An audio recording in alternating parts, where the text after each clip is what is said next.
തായിസ് വ്ലോഗിലേക്ക് എല്ലാവർക്കും സ്വാഗതം. അസ്സലാമു അലൈക്കും. ഞാൻ ഇന്നിവിടെ ഉണ്ടാക്കുന്നത് മീനും കായും വെച്ചിട്ടുള്ളൊരു കറിയാണ് കേട്ടോ. അപ്പോൾ നമുക്കത് ഉണ്ടാക്കുന്ന ഒന്ന് കണ്ടോക്കാം.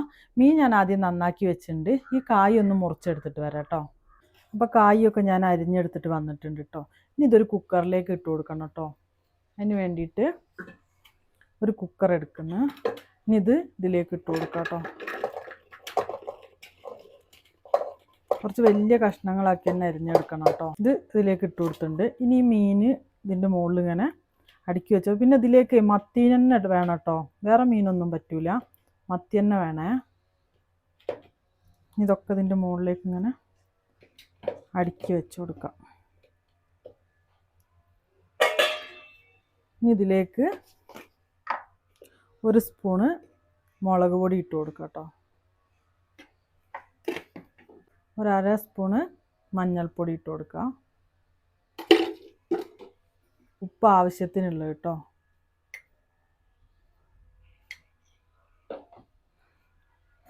ഇനി ഇതിലേക്ക് കുറച്ച് വെള്ളം ഒഴിച്ചു കൊടുക്കണേ.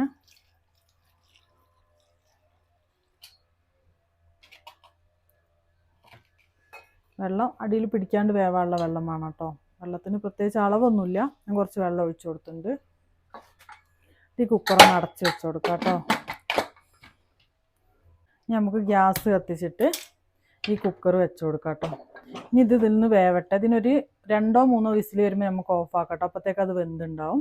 പിന്നെ ഇതിലേക്ക് ഒരു അരപ്പ് വേണം കേട്ടോ. അതിന് വേണ്ടിയിട്ട് ഞാൻ തേങ്ങയും ചെറിയ ഉള്ളി എടുത്തിട്ടുണ്ട്. പിന്നെ ജീരകം ഇടാം കേട്ടോ. ഇടുന്നവർക്ക് ഇടാം. ഇടുകയാണെങ്കിൽ വലിയ ജീരകമാണ് ഇട്ടിട്ടുണ്ട്. ഞാൻ ജീരകം ഇടുന്നില്ല. അപ്പോൾ ഇത് നമുക്കൊന്ന് അരച്ചെടുത്തിട്ട് നല്ലോണം അരയണ്ട കേട്ടോ. ചെറുതായിട്ടൊന്ന് അരഞ്ഞ് കിട്ടിയാൽ മതി. അപ്പം ഞാൻ അതൊന്ന് അരച്ചെടുത്തിട്ട് വരാം.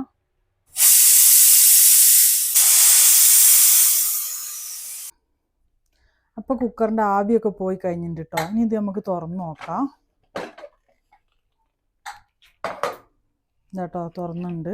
ഇതൊക്കെ വെന്ത് വന്നിട്ടുണ്ട് കേട്ടോ.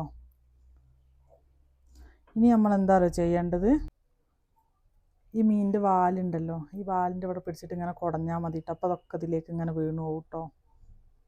അപ്പോൾ നമുക്ക് മുള്ളിങ്ങനെ മാറ്റിയെടുക്കാം. ഇതുപോലെ മുള്ള് മാത്രമായിട്ട് നമുക്കിങ്ങനെ എടുക്കാം കേട്ടോ.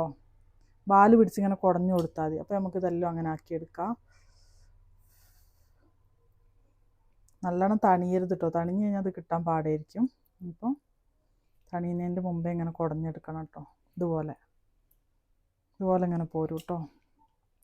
അപ്പോൾ നമ്മൾ മൊത്തത്തിൽ മുള്ളിനെ നമ്മളിതുപോലെ വേർതിരിച്ചെടുത്തിട്ടുണ്ട് കേട്ടോ.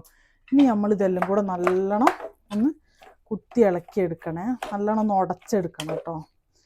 മീനും കായും എല്ലാം ഒന്നിങ്ങനെ സെറ്റായി വരുന്ന രീതിക്ക് നല്ലോണം ഉടച്ചെടുക്കുക. അത് നല്ല രസമാണ് കേട്ടോ അത് കഴിക്കാൻ. ഇത് ചോറിൻ്റെ കൂടെ നമുക്ക് കഴിക്കാം. കട്ടൻ ചായയും കൂട്ടിയിട്ട് അങ്ങനെയും കഴിക്കാം കേട്ടോ. എങ്ങനെ വേണമെങ്കിലും കഴിക്കാൻ പറ്റും. അപ്പോൾ ഇത് നല്ലോണം ഉടച്ചെടുത്തിട്ടുണ്ട്. ഇനി നമുക്ക് അരച്ച് വെച്ച തേങ്ങ ഇതിലേക്ക് ഒഴിച്ചു കൊടുക്കാം കേട്ടോ. ഇതിലേക്ക് ഒഴിച്ചു കൊടുക്കാം. എന്നിട്ട് നല്ലോണം മിക്സാക്കി കൊടുക്കുക. വെള്ളം കൂടെ ഒഴിച്ചു കൊടുക്കുന്നുണ്ട്. ഇതിന് നല്ലോണം ഇളക്കി കൊടുക്കാം കേട്ടോ. ഇതിനൊന്ന് തിളപ്പിക്കണം കേട്ടോ. അടി പിടിക്കാണ്ട് ശ്രദ്ധിക്കണം.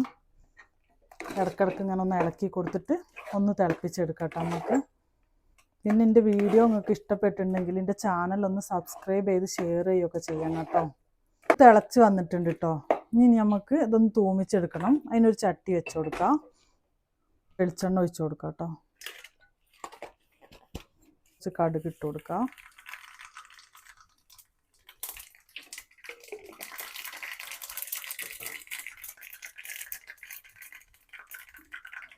അത് പൊട്ടി വരുമ്പോൾ കുറച്ച് കറിവേപ്പില. ഗ്യാസ് ഓഫാക്കി കൊടുക്കാം. എന്നിട്ട് ഇതിലേക്കത് ഒഴിച്ചു കൊടുക്കാം കേട്ടോ. ഇത് നല്ലോണം ഇളക്കി കൊടുക്കുക. അപ്പോൾ നമ്മളെ കായും മീനും കറി ഇവിടെ റെഡി ആയിട്ടുണ്ട് കേട്ടോ. അപ്പോൾ എല്ലാവരും ഇതൊന്ന് ഉണ്ടാക്കി നോക്കണേ.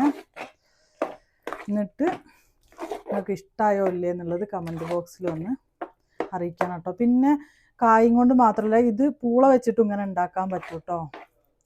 അപ്പോൾ എല്ലാവരും ഉണ്ടാക്കി നോക്കണേ. ഇനി ഞാൻ അടുത്തൊരു വീഡിയോയിൽ വേറൊരു വിഭവമായിട്ട് വരാം.